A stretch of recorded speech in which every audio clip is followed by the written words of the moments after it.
Walk with me. Good morning, good afternoon, good evening. Those of you on TikTok, YouTube, and Facebook platforms, I am T. Clay.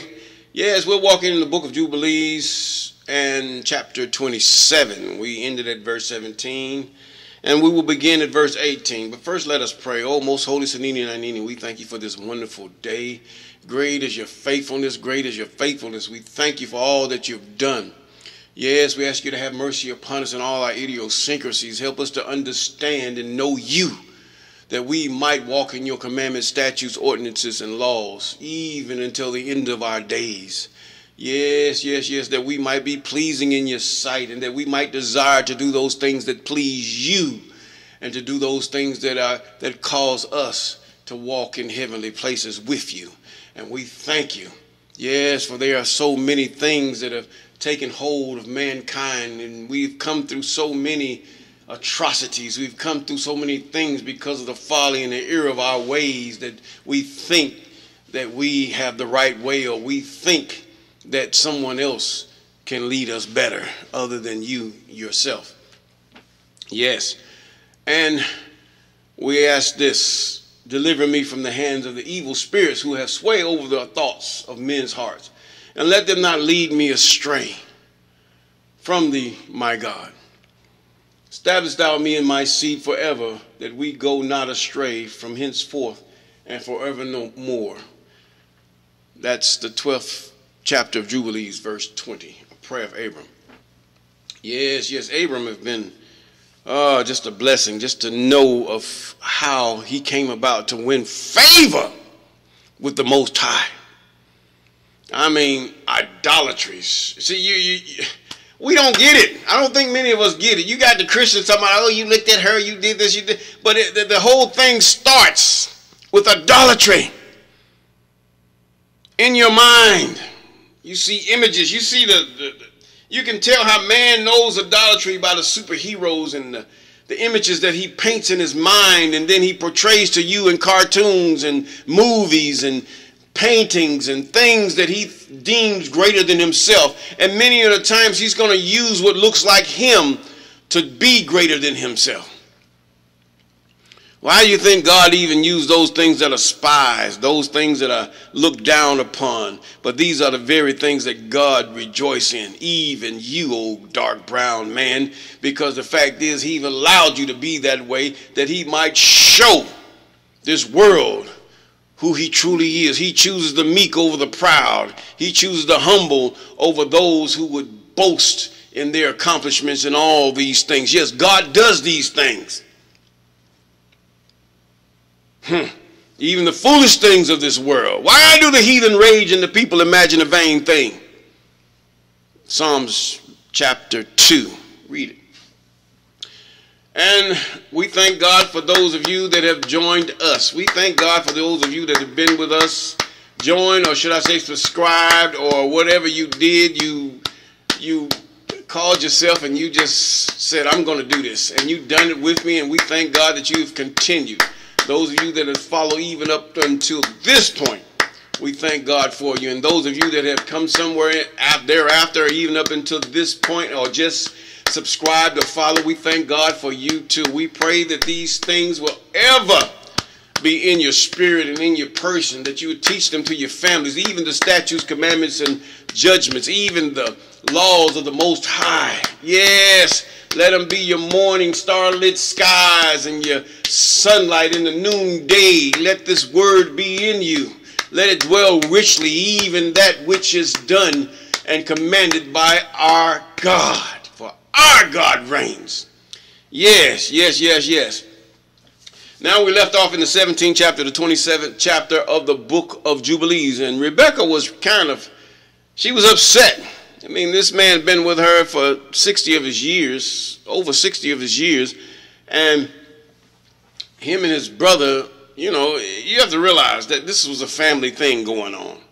They had businesses. The business was farming. The business was just doing things and, helping his father out. They had their own homes and stuff, but he was around his mother, and they took care of each other.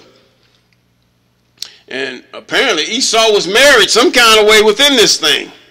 How come he can go to his wife? Why did he have to sell his birthright with Jacob? This was the thing that the Most High have allowed. Excuse me. And so Isaac comforted Rebekah and on the account of her son Jacob. We're in the 27th chapter and the 18th verse of the book of Jubilees. Now, Isaac comforted Rebekah on the account of her son Jacob and blessed him.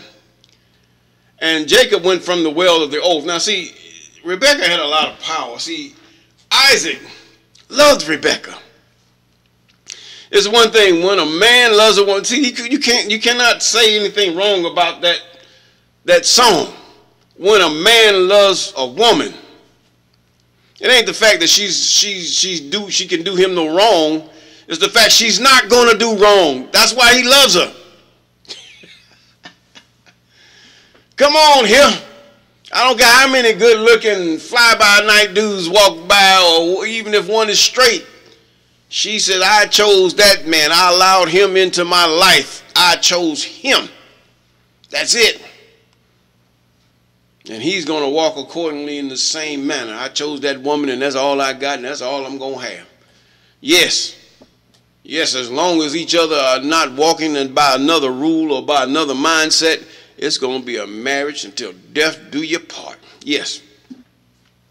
Now, in verse 19, and Jacob went from the well of oath to Haran on the first year of the second week in the 40th Jubilee. That's 44 times 49 in that second week of that year or that month.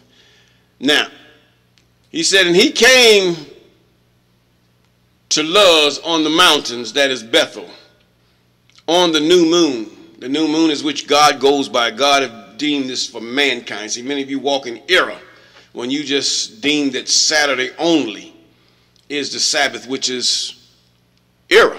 It's really error. Because the fact is, the new moon is what God used in the day, darkness. Everything was dark, and he said, let there be light. He didn't say it like that. We don't know how he said it, but this is what is read. But either way, we don't know what that light was. Many of us try to guess and try to figure out God, but the fact is, he just said, let there be light according to the narrative. Now, on the first week, the week of this week, and he came to the place at even and turned from the way to the west of the road that night, and he slept there, for the sun had set. Yes, he was in the wilderness. He's in the woods. I mean, this is what they were used to. Okay, many of us, we're used to these concrete jungles and all this stuff, and you know, we're not used to this. Now, those of you that have been born in areas where it's just woods and trees from South America over into the continent of Africa, and then those in Australia that might be hearing me in different places. I see you on some of these platforms where you're from. Now, he's saying now, he laid his head down on a rock. He said he took one of the stones in verse 20 of that place and laid it at his head under a tree. And he was journeying alone, and he slept. You know, apparently he had his staff in his hand. You know, the staff was, it's not that you're walking around with just a staff for no reason at all. You use it to direct sheep, and you use it to knock the heck out of some lion or some bear or something to try to deter him from demising you.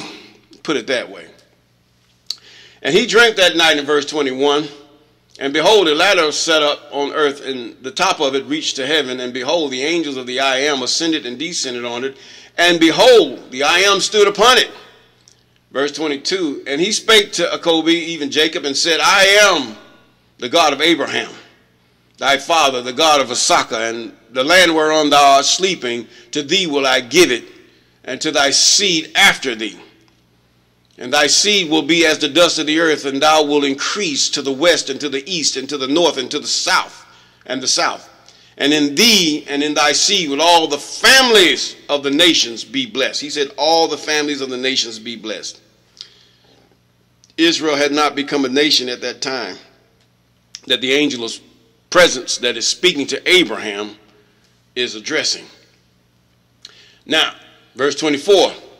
And behold, I will be with thee and shall keep thee whatsoever thou goest, and I shall bring thee again into this land in peace, and I shall not leave thee until I do everything that I told. See, God's going to keep He's going to keep his promise.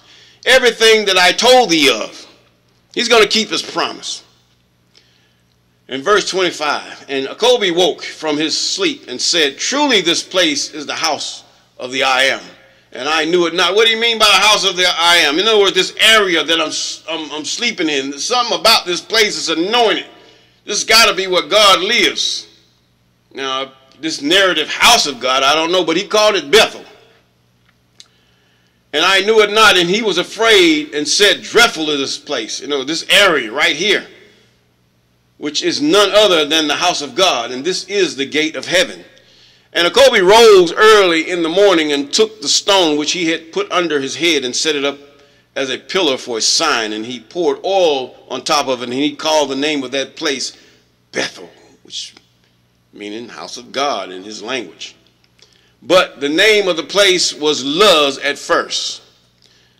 And Jacob vowed a vow unto the I Am, saying, if the I Am will be with me, I will keep me in this way that I go, and give me bread to eat and raiment to put on, so that I come again to my father's house in peace. Then shall the I Am be my God, and this stone which I have set up as a pillar for a sign in this place shall be the I Am's house of all that thou givest me, and I will give a tenth to thee, my God. God don't want you to give to him, as your New Testament says in the letter. He don't want you to give to him grudgingly, nor of necessity, but cheerfully. See, God said, he said, what did Jacob say? He said, I'm going to give a tenth. Give. Give don't mean because you ask me. Give because I want you to have this. I see you have a need. Maybe you told me of your need, and maybe I can supply that need. But the fact is, cheerfully. If you ain't got it and you don't want to give it, don't. If you feel bad about giving it, don't. Don't let no preacher, teacher, or whatever he called or she called himself, don't let them sway you into giving something you don't want to give. It's a curse. We'll prove that later. But either way, we're going to go into chapter 28. And he went on his journey and came to the land of the east to Laban, the brother of Rebekah. And he was with him and served him for Rachel, his daughter, 1 week. And in the first year of the 3rd week, he said to him, give me my wife. That was one woman. Yes, okay. For those of you who poly whatever. For whom I served thee 7 years. And Laban said unto Jacob, or Kobe, he said, I will give thee thy wife. And Laban made a feast. In other words, it was a joyous occasion. I give away one of my daughters. Young women are going to get crazy and all this stuff. They're going to need whatever. But either way, Laban made a feast and took Leah, his elder daughter, and gave her to Jacob as a wife, and gave her Zilpah, his handmaid, for an handmaid. And Jacob did not know, for he thought that she was Rachel. He couldn't tell. Let me tell you why he couldn't tell. In the dark. And he went in unto her, and behold, she was Leah. And Jacob was angry with Laban, and said unto him, why hast thou dealt thus with me? Did not I serve thee for Rachel, and not for Leah? He said, why not? Why hast thou wronged me? Take thy daughter, and I will go, for thou hast done evil to me. For Jacob loved Rachel more than Leah, for Leah's eyes were weak, but her form, her shape, was very handsome. In other words, her shape was very feminine. 24:36, well, it's a brick house. Okay, although he didn't like the way she looked in her face. Her body, was undeniable. Now, because these women had to work. These women had to go out and draw water. They had to do all kind of things. Even if you go on the continent, in different areas of the world globally where women actually did what was work, they're going to have shapes. Other than that, they're going to have to go to the gym and work out and all these other things. But these women, you go on the continent, men say, whoa, these women are shapely. They're shapely because they have to work. They've been working ever since a little girl. Okay? And even the young men, they are robust, they're strong in the arms and chest and everything. They have to work. Don't you get that? Now, when they stop working, they're going to look like their elders. But either way, he says, now, he gave her to Jacob as a wife and gave Zilpah his handmaid. Verse 4, and he went unto her, and behold, she was Leah, and Jacob was angry. He said, why hast thou given her thus me? Did not I serve thee for Rachel and not for Leah? Why hast thou wronged me? Take thy daughter, and I will go, for thou hast done evil to me. For Jacob loved Rachel more than Leah, for Leah's eyes were weak. She wasn't what he wanted as far as her facial features. For her form was very handsome, so in the dark, he couldn't tell. But Rachel had beautiful eyes and a beautiful, very handsome form. Now, he's not talking about male stuff. This was a woman, very shapely woman. Both of them were. Probably had the same shape, same figure, same thickness, or same slimness, but just shapely. And he said, but her eyes, I mean, he could look at her and, you know, many of us, we got different things of what we think is beautiful as far as the facial features of a woman. But they were natural women. They had a little kinkled hair, dark brown woman, yes, beautiful. I'm sure both of them were beautiful to anybody. Now Laban said to Jacob, it is not so in our country to give the younger. Now you have to realize they do know the ways of the Most High, to give the younger before the elder. And it's not right to do this, for thus it is ordained and written in the heavenly tables that no one should give his younger daughter before the elder. Now, commandment, think. Those of you who have established households and those of you that go by the ways of the Most High, you cannot, if you give away your daughter or you allow your daughter to be married, the older one shall go first, according to what the Most High has told them. This is a commandment. Now, he said no one should give his older daughter, his elder one, but the elder one giveth first, and after her the younger. And the man who doeth so, they set down guilt against him. In other words, if you give your younger daughter before your older daughter, there's guilt against the man, the father. But these days, fathers, I mean, the heathen just have messed it all up. The pagans. The family structure is destroyed. Not only with those of Jacob, but with their own people. Now, he said they set down guilt against him in heaven. In other words, this is a commandment. And none is righteous that doeth this thing. It's not a right thing to give your younger daughter before your older one. Now, for this deed is evil before the I am. And command thou the children of Israel that they do not this thing. Now he's saying that children of Israel, do not this thing. And let them neither take nor give the younger before they have given the elder, for it is very wicked. Yes, that is a commandment. That the Most High says that you will not give the older daughter. Now you need to write this down. You men and you women that aspire to have families and have children and walk after the commandments, statutes, and laws of the Most High. This is a law. It's a statute. And he's saying, do not give your elder daughter or allow your elder daughter to marry before your younger. And with that, we're going to say, walk in his ways. Not walk with me, Lord. I'll walk with you. I'll walk with you, Lord. I'll walk with you. See, that's that Christian stuff. Don't walk with me, God. Let me walk with you. Because God's not trying to understand you. He knows you. But you need to understand and know him. And with that, we're going to say, peace.